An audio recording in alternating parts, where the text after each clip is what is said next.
كتاب أنزلناه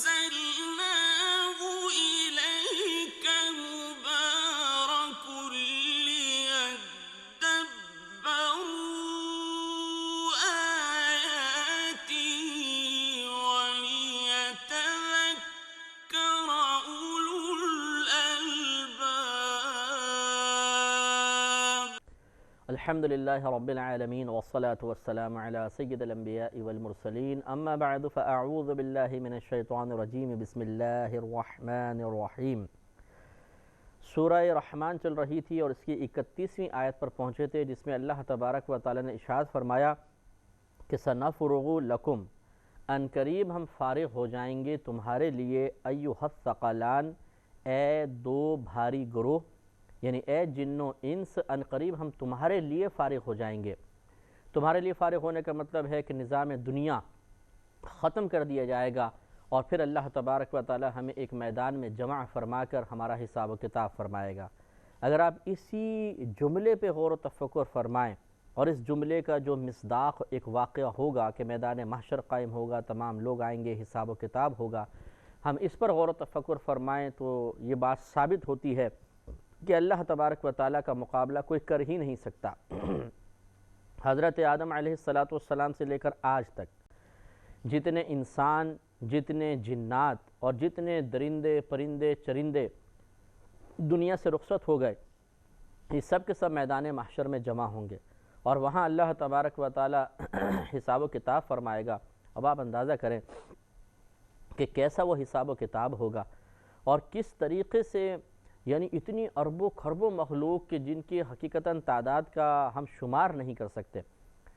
تو وہ کیسے اس کا حساب و کتاب ہوگا۔ ایک ایک شخص آئے گا، اپنا نام اعمال پڑھے گا، پھر اس کو اس کی غلطیوں کا احساس دلایا جائے گا، اس سے اقرار کروایا جائے گا، اس کے نیک اعمال اسے بتائے جائیں گے، تو کس طریقے سے حساب و کتاب ہوگا۔ ہم اگر ایک بہت بڑی فیکٹری چلا رہے ہیں، اسی کا حساب و کتاب کرنے لگ جاتے ہیں تو کئی گھنٹے نکل جاتے ہیں، اور جہاں پوری مخلوق جمع ہو، حضرت آدم علیہ السلام سے لے کر آج تک جتنے انسان جنات دنیا سے پردہ فرما گئے، وہ سب کے سب وہاں موجود ہوں اور ان کا حساب ہو رہا ہو، کتنا مشکل کام ہوگا۔ اور یقیناً یہ اللہ تبارک و تعالیٰ کے لیے کوئی مشکل نہیں ہے، بالکل آسان ہے۔ ہماری نظر میں مشکل ہے، لیکن ہمیں اس پہ غور و تفکر کر کے اللہ تعالیٰ کی عظمت کا اندازہ کرنا چاہیے اور مسلمان کو شکر ادا کرنا چاہیے کہ اللہ تعالیٰ نے اپنی ہمیں معرفت عطا فرمائی، ہمیں اپنا محبوب اور مقبول بندہ بنایا، اپنا مطیع و فرما بردار بنایا، ہمیں پہچان کی قوت اور صلاحیت عطا فرمائی۔ اور دیگر حضرات جو ہیں، جو غیر مسلم ہیں، اسلام ابھی تک قبول نہیں کیا، وہ اس بات پر غور و تفکر ضرور کریں کہ کیا اگر کسی کو معبود بنایا جائے تو ایسے کو معبود نہ بنایا جائے کہ جس کا کوئی ثانی نہ ہو، کوئی مقابلہ کرنے والا نہ ہو، اور وہ یقیناً اللہ کی ذات ہے، تو اسی کا انتخاب افضل اور اولیٰ رہے گا۔ فَبِأَيِّ آلَاءِ رَبِّكُمَا تُكَذِّبَانِ، تو تم اپنے رب کی کون کون سی نعمتیں جھٹلاؤ گے۔ یا معشر الجن والانس ان استطعتم ان تنفذوا من اقطار السماوات والارض فانفذوا، اے جنات اور انسان کے گروہ،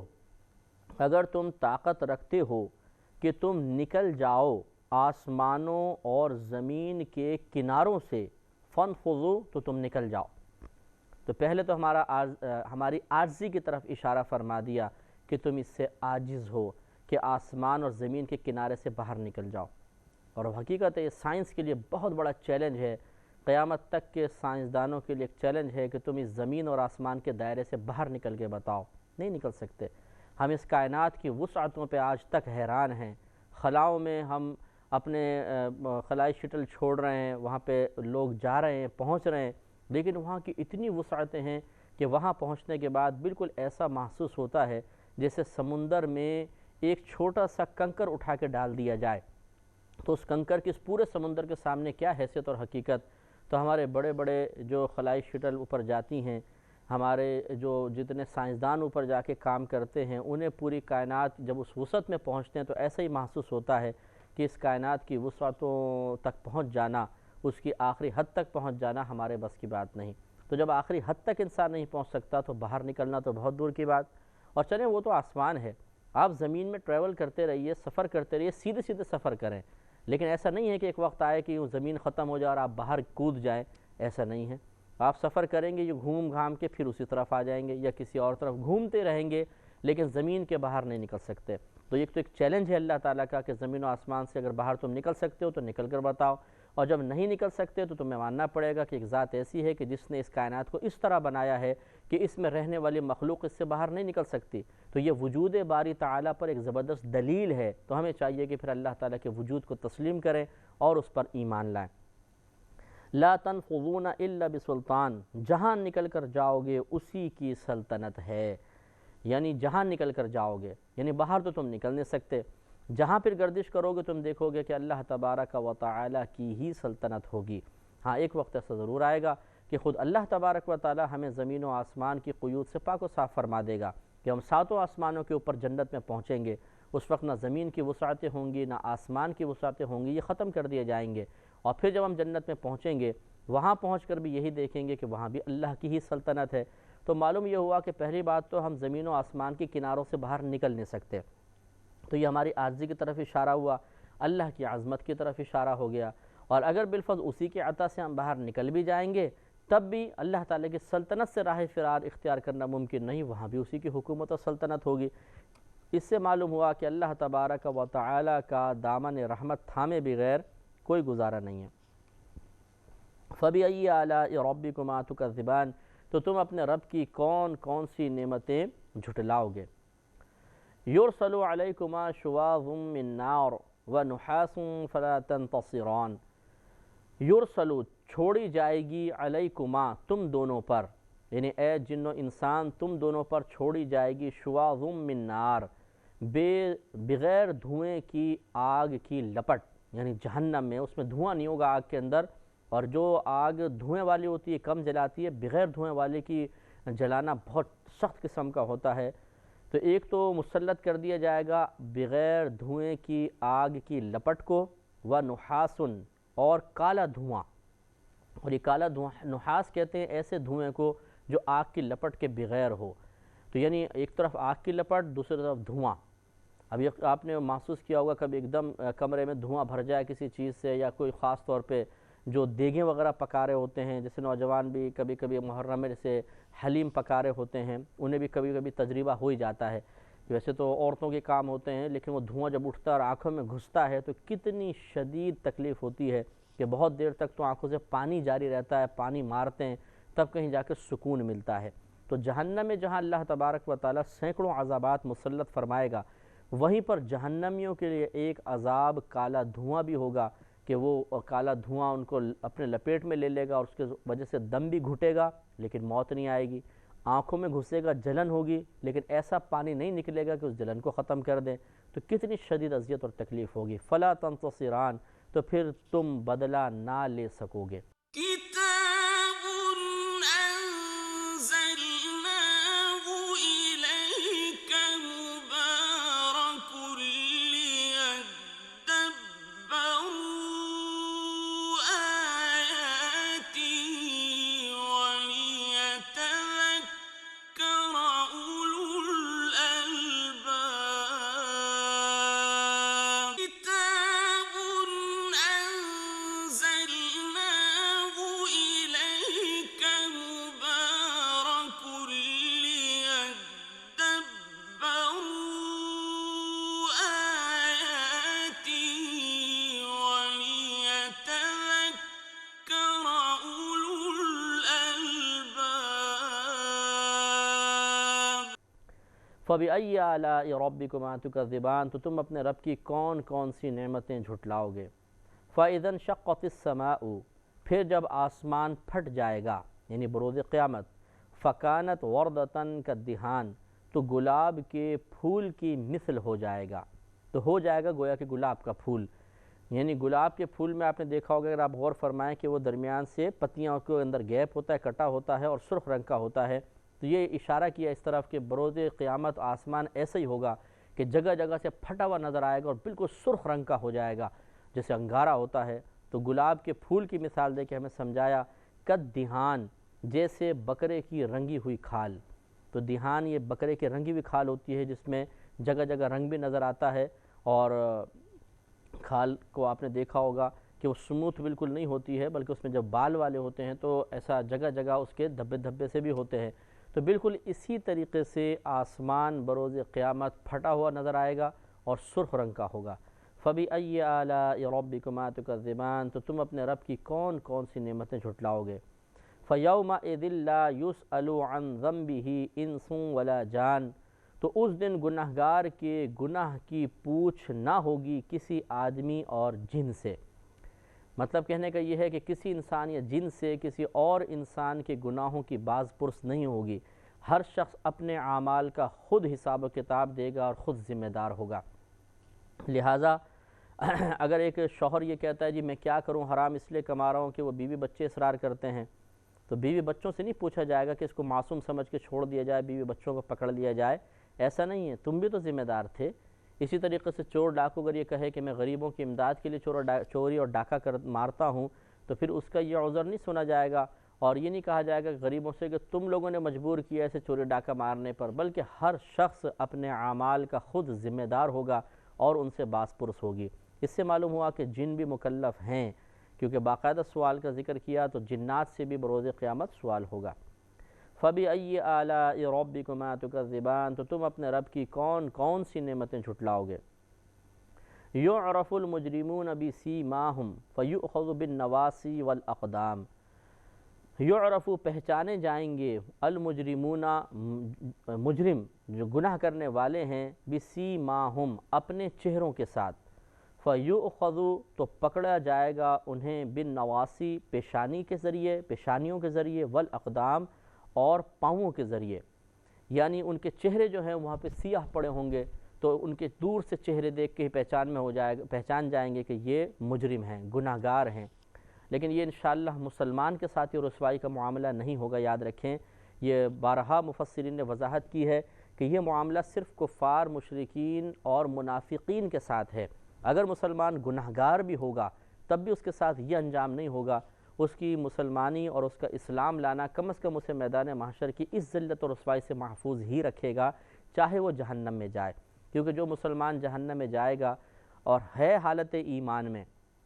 تو صحیح احادیث یہی بتاتی ہیں کہ ضرور ایک نہ ایک وقت وہ جہنم سے نکلے گا اور جنت میں جائے گا۔ اس کے ساتھ یہ انجام نہیں ہوگا۔ یہ صرف کفار، مشرکین اور منافقین، وہ بھی منافقین بھی وہ جو منافق اعتقادی ہے، کیونکہ منافق کی بھی دو قسمیں ہوتی ہیں، ایک منافق اعتقادی، ایک منافق عملی۔ منافق عملی تو وہ ہوتا ہے کہ جو صحیح العقیدہ ہوتا ہے ویسے مسلمان، لیکن عمل اس کی عادات خراب ہوتی ہیں، بالکل منافقین کی عادات کی طرح ہوتی ہیں، تو یہ کافر نہیں ہوتا۔ ہاں، یہ منافقین کی مثل عادات اختیار کرنے کی بنا پر قابل گرفت ضرور ہوگا۔ اور منافق اعتقادی وہ منافق ہوتا ہے کہ جس کا عقیدہ بگڑا ہوا ہوتا ہے، جیسے نبی کریم صلی اللہ علیہ وسلم کے دور میں تھے کہ یہ نبی کریم صلی اللہ علیہ وسلم کی رسالت کا انکار کرتے تھے، صرف زبان سے اقرار کرتے تھے، یہ منافق اعتقادی ہیں کہ ان کا اعتقادی خراب تھا۔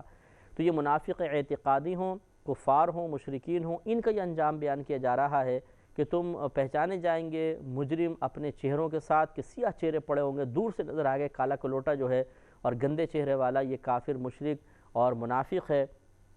اور انہیں ان کی پیشانیوں اور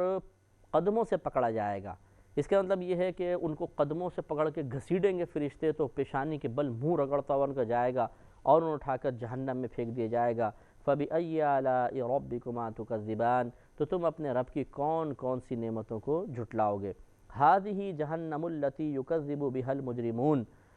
جب وہ جہنم میں ڈالے جائیں گے یا سامنے لائے جائیں گے تب ان مجرمین سے کہا جائے گا، هَذِهِ جَهَنَّمُ الَّتِي، یہ ہے وہ جہنم، الَّتِي يُكَذِّبُ بِهَا الْمُجْرِمُونَ، وہ جو جھٹلاتے تھے اس کو مجرمین، یعنی جرم کرنے والے اس کو جھٹلاتے تھے، کہتے تھے کہاں ہے جنت، کہاں ہے دوزخ، اور تو اس وقت جب جہنم کے سامنے پہنچیں گے تو کہا جائے گا یہ وہ جہنم ہے جس کو مجرمین جھٹلاتے تھے۔ یطوفون بینہا وبین حمیم آن،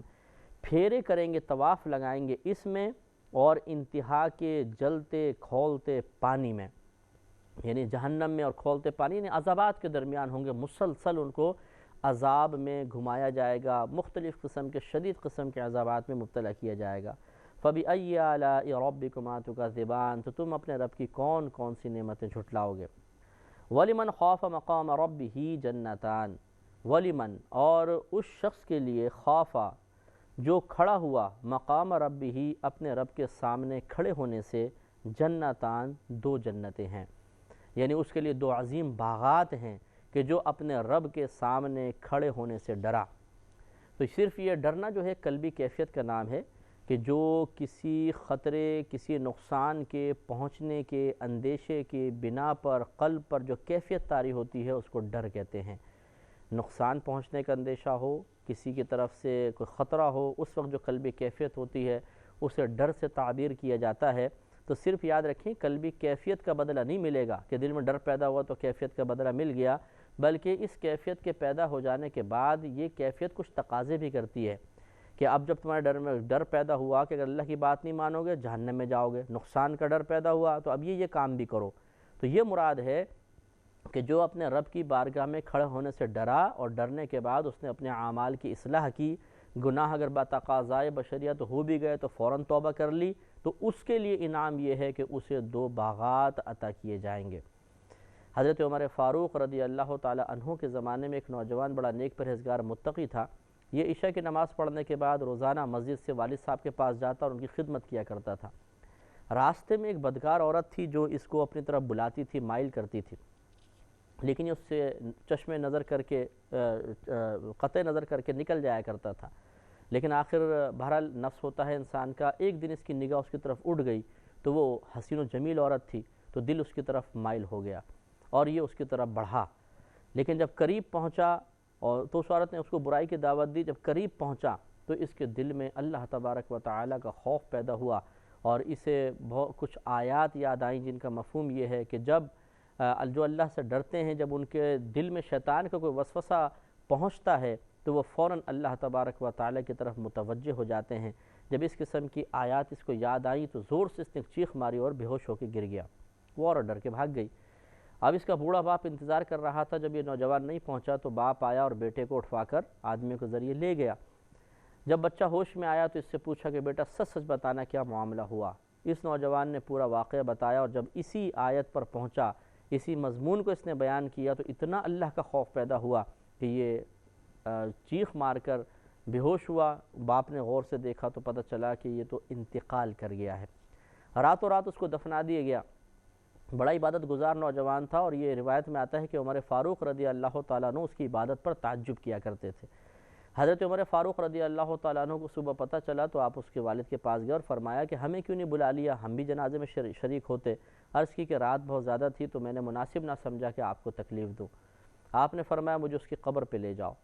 سارا واقعہ بھی معلوم ہو چکا تھا۔ آپ قبر پہ گئے تو آپ اس کی قبر کے پاس کھڑے ہو کر اسی آیت کی آپ نے تلاوت کی کہ وَلِمَنْ خَافَ مَقَامَ رَبِّهِ جَنَّتَانِ، اور جو اپنے رب کی بارگاہ میں کھڑا ہونے سے ڈرے اس کے لیے دو جنتیں ہیں۔ تو روایت میں آتا ہے کہ اس نوجوان نے قبر میں سے کہا کہ یا امیر المومنین، بے شک میرے رب نے مجھے دو جنتیں عطا فرمائی ہیں۔ تو یہ انعام ڈرنے والوں کے لیے اللہ تعالی ہمیں بھی اس میں شامل فرمائے۔ وآخر دعوانا ان الحمد للہ رب العالمین۔